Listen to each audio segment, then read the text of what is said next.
We typically, like, as trainers, can't recommend that you say hi to strangers because that's going to create a conditioned excitement, even if nothing negative is going to happen, where she sees a person and she's automatically be like, I can break training and go say hi to them. And we don't want to create a dog that looks at every stranger and is like, hello, I want to say hi to you. Or if we're training and it's not the time for a stranger to come up, you're at a patio and somebody comes up and like crouches down and she immediately breaks her command and she's like, screw off, mom and dad, I don't have to listen to you. We want to be really careful about situations like that. Hi. How's our little wolf girl? Pretty good. Yeah. We definitely have a list of questions and stuff, Okay. but she's good. Okay. My probably two biggest areas are socialization. So how do we talked about, hey, when we pass people or dogs, hey, respect, she's in training, whatever. Which we do. I mean, some people naturally come up, that's fine. But I get this concern about like isolation where we've been downtown. She's been in a really diverse and like amount of environments with us being out of the home, which is kind of good, like I think for it. But today we saw like a perfect example of some really pent up energy where there was like another dog and it's like, I think with our last dog, I feel like we got to the point where we weren't doing enough dog park, we weren't doing enough socialization. All of a sudden we couldn't even have her around my brother's grandparents. Sure. It was like, she wasn't used to enough of the interaction. So I guess like proper socialization, so we're not getting too far away from her during the training phase. And then I think she's obviously very smart. She like knows in terms of testing boundaries. So I get this feeling from her, especially having hiked with her for like multiple days in a row, where it's like she's following the commands and everything, but I'm not sure that I have her attention. Okay. Like she's kind of like, maybe she's out a little bit too far. Sure. Or she's kind of over here, but she's not necessarily like garnering a correction. Sure. Or maybe it should be. So I guess like, I'm not sure that I have her, and maybe that's just partially me a problem. But yeah, I think you could start working on gaining her attention one of two ways. Is again, making sure you're not giving any warnings before the correction. So if she goes ahead and passes that boundary, we're marking and correcting. Or if she takes her sweet time, doesn't get into a command, that we're marking and correcting that pretty immediately. And we'll see her level of focus if she does the command. If she's like smelling around, she's like, wait a second, mom, like, I'm gonna finish smelling this, then we know that she's not really paying attention. Another way we can start to get her attention is through rewarding, like positive reinforcement. So bringing some food with you, every time she looks at you, we're marking, or every time she does a command, we're marking, and we're waiting for that specific eye contact. Because you can see like she's very interested in everything going on around her. So it just, one of two ways you can start to work on attention. Bring in something yummy, again, saying, is she listening to me? Do I have to correct her multiple times? And I want to see her response to recall down and in bed pretty quick. So I shouldn't feel like she's like, 1 second, mom, I'll be there in a minute. Once I get there, so immediate correction. Yeah, we can let like the command breathe, and I'll say down, and then I'll wait a couple of seconds. And if she's still like smelling around and clearly blowing me off, I can go forward with the correction. If she just needs a minute and she's like pausing and she's like, okay, and she goes down, I'll let that go. Should she not be sniffing at all until we release her? Yes, yeah, so she shouldn't, like, I don't care about nose to the ground if she's in a heel position. So I have a beagle that's nose is always to the ground, and if she's walking with me and she has her nose to the ground, she's smelling, but she's not pulling me over to the pieces of grass or the tree lawn or the trees, I'm okay with her nose to the ground. If I feel like I'm walking her and I'm like constantly like going, she's pulling me away, then I will start to correct that, with the caveat that we're gonna give her lots of smell breaks too. So we shouldn't have her lead us to the smell break, we should lead her to the smell break. Just so she has in her mind a clear, like, come means come with mom and dad and stay with mom and dad, and being released means I can have my free time. So we're not taking away anything from her, we're just choosing at what time to give it to her. While we're doing stuff like downtown, especially, it's a great example, there's things that are going to be scary. Sure. How do we deal with like fears, right? Yeah. Because we still want her to like trust us. Like, I promise I'm not going to put you in harm's way. You're going to put yourself in harm's way if you're jumping away from something. Yes, yeah. Yeah, we would still correct for startle jumping or running, because if you did have her off leash and something startled her, a car backfired, a firework went off, I don't want her inclination to be like, I'm out of here, I'm running. So we would still follow through with the correction if something happens and she like lunges out of your way, I would just be really calm, stay still, tell her no, have her come back to you, and then you can like reward around noisier things, like look at options like there's a big truck idling or there's a carnival going on, something like that, a farmer's market. Take her there, let's use a lot of reward and pick one command that she can do, like staying in a down, observing everything. So we're working on her confidence and her Okay. ability to be around noises. That makes sense. What about if she's upregulated because there's a dog, like this morning, it was like, okay, correction, because she finally like couldn't help herself, Yeah. lunged, barking, and a lot of times Wellington will start that with Yes. her other dog, and then she will sometimes, they pick things, they mimic, and so she got so upregulated that I had to correct her. Like I was on, and I know it's like turn it up and everything, but I was on probably my 5th one, and at that point she was just like trying to get the hell out of them. Yeah, so generally that means your level was too low, and then the incremental going up, I don't know how, if you stayed at the same level, if you increased. I didn't have time. Yeah. I did have time. Like I Sure. could have prioritized that Yeah, instead, yeah. but I It was felt just a like I little bit didn't have awkward. time to, Yeah. like, turn it up. And, Sure. So you can always mark with no and then take your time to get your remote and just stand still with her. Try not to go forward, have her pull you. I want you to mark with no, and I do want you to turn that level up for reactivity upwards of something that she's very sensitive to. Okay.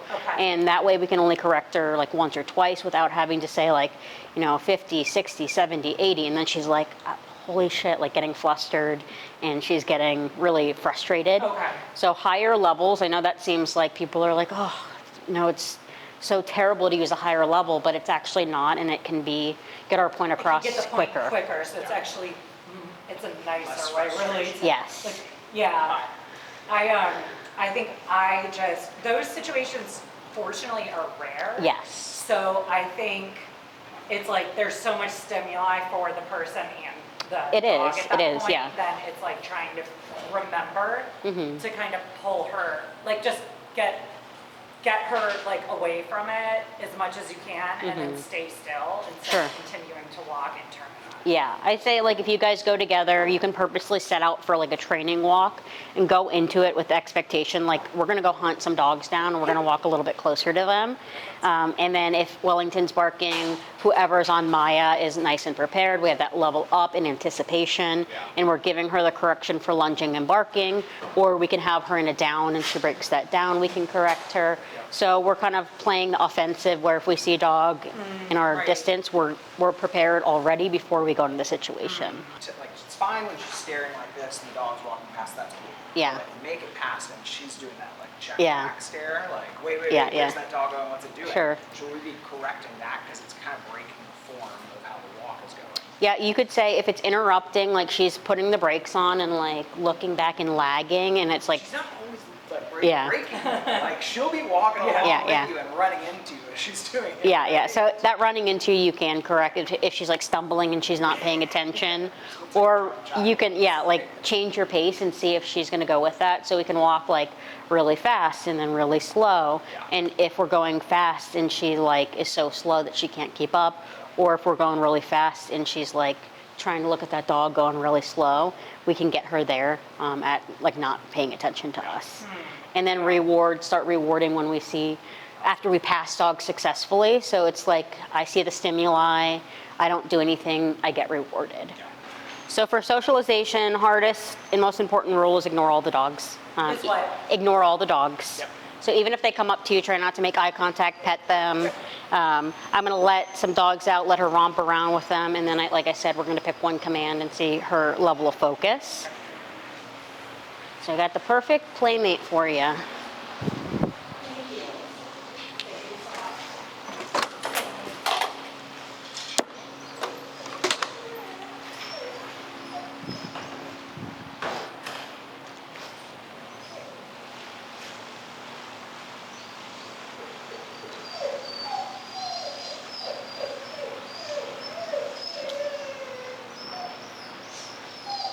The tail's wagging.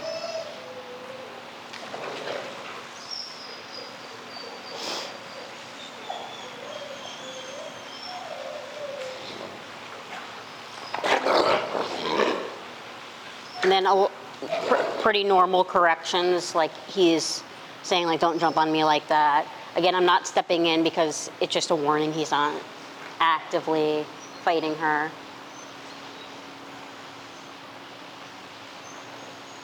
And then he's showing interest in her as well.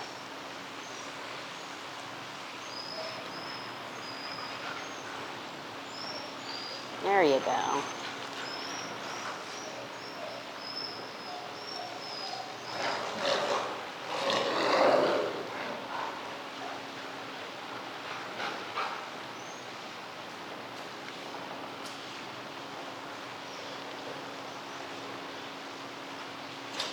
I can't with these two in the back.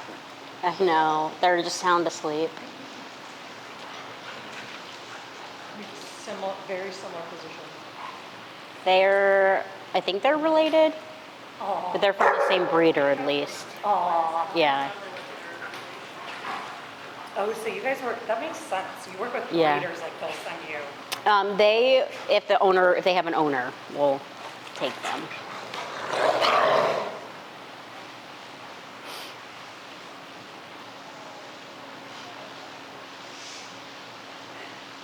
That's how Michael and I introduced ourselves. They were just like, Yeah. "Hey, guys, lick. You know, her energy is like all in his face. She's all up in his space, and he's like, whoa. But in the same note, he's also chasing her. So, Right. Mixed signals. yeah. She's like, I'm confused. We're like, this is life.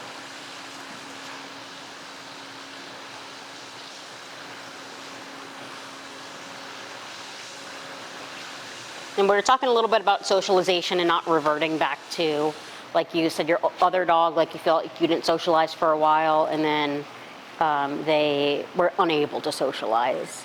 I think she's not likely to have that temperament since she's genetically, I think, very social dog, but it is important to get them together once in a while to socialize, but we'd want to do it safely. So obviously, like we talked about, avoiding dog parks because we can't predict how another dog is. I'm not worried about her at all, but I would be afraid if she were to get attacked or if she were Yeah. to have this energy and another dog, they just rescued it and they're doing socialization at the dog park.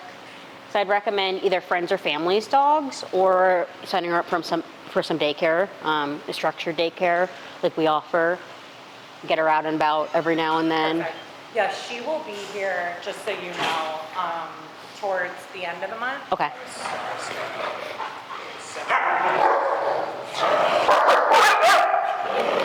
No. So what do we do there? I just corrected Max because he was getting a little intense there. You didn't think that biting from like chopping the air in front of her was? Yeah, he's just taking it up a notch. She was doing that. Yeah. Yeah, she had her. Yeah. She does that. She used to do that to her brother's Pyrenees. No. Yeah, so we're just watching it closely. Like, it's nothing that I feel like right now I need to step in on. Yeah. It kind of resolved after correction with him, but he's like taking it too far. You know, he's taking it up a notch. If she is like showing teeth and all that, though, is that always?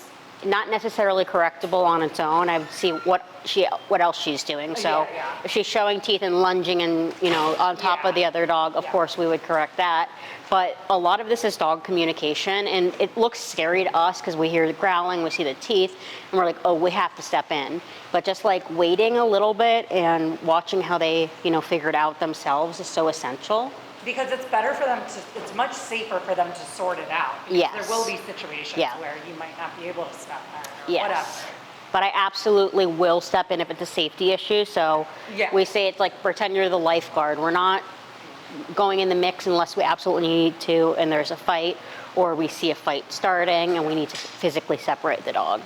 Yeah. And there's so much attention on her. I mean, even to like we're in Michigan, I was walking down the street and this guy was like, at a bar one time too. This guy was talking to her. I was like, oh, I had earbuds in. I was like, what was that? And he goes, oh no, I was talking to your dog. Yeah. Well, what we typically, like as trainers, can't recommend that you say hi to strangers because that's going to create a conditioned excitement, even if nothing negative is going to happen. Where she sees a person and she's automatically be like, I can break training and go say hi to them. And we don't want to create a dog that looks at every stranger and is like, hello, I want to say hi to you. Or if we're training and it's not the time for a stranger to come up, you're at a patio and somebody comes up and like crouches down and she immediately breaks her command and she's like, screw off, mom and dad, I don't have to listen to you. We want to be really careful about situations like that. So we don't recommend it, but if you're going to do it, how I would do it is release her out of all command. And the leash would be dropped, so we would drop the leash. If somebody says, oh, can I pet her? It's all in your right to be like, not right now, she's in training. Or if you're like, you know what, that's okay, drop her leash, you can say okay. She can go up to them if she chooses. If she walks away, we could take that as a sign that, she's not into it and let's not force an interaction. Okay. But we don't want to do too much of that because we don't want to condition her to think, strangers are more important than mom and dad. But on walks, like near a road where it would be any kind of safety issue, like it's pretty much a no-no because we can't drop the leash there. Yeah, I would say just avoid that. Again, like there is no benefit in strangers saying hi to our dogs. We're just people pleasing at that point. So it's not like she's going to get like, when you play The Sims and you build a skill where she's going to build skills socially, she's probably going to go in the opposite direction where she's going to have her skills tested with people saying hi to her. And it's totally okay just to say no. You don't even have to say she's in training. You can just say no, not right now.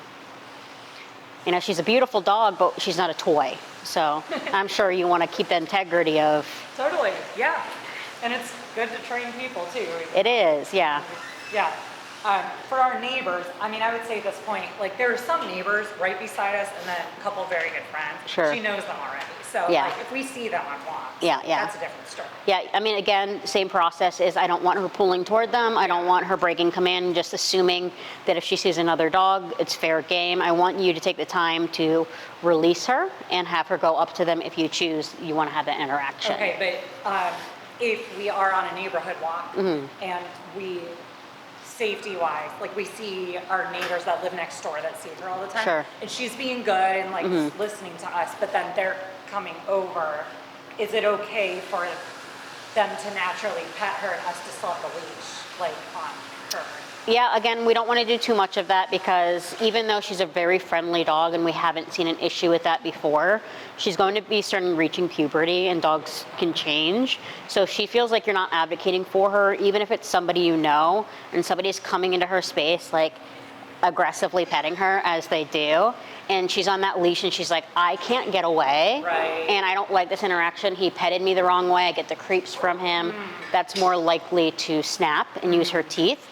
And I don't want to put her in a situation where she's telling us she's uncomfortable, versus if you're in the neighborhood, somebody comes up and they're talking to you, I want her in command, and then if they reach over and pet her, just be like, oh, just 1 second, let me release her. Okay. So you can be very polite about it, but it's okay to set boundaries. It's not fair to her Yes. either, and then she, like you said. Even the friendliest golden retriever in the world, I would say the same advice to. It's not her at all. It's protecting her and keeping the integrity of your relationship over her relationship with strangers.